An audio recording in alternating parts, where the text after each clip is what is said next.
Miko-chan in Rojas Boulevard.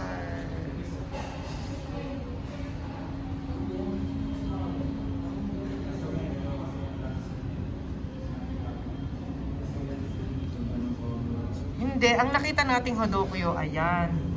Hindi tayo pwedeng tumawid dyan kasi doon tayo galing. Doon tayo pupunta eh. Kaya sabi ko sa'yo, hindi tayo tatawid dyan.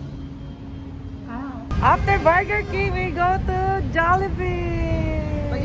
Second meal ng aming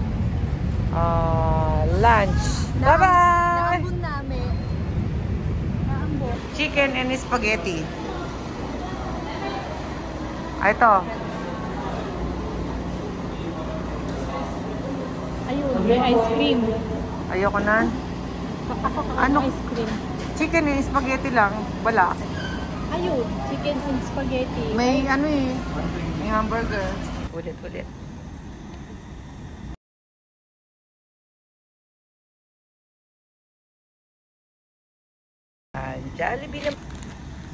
Jollibee naman po kami ni Miko-chan. Itadakimasu. Ma-oil kasi kaya kutsara tayo tinidoan. Yeah. Tikman. Yan, ngayon lang ulit ako naka-order ng bacon cheese. Bacon cheese na hamburger po.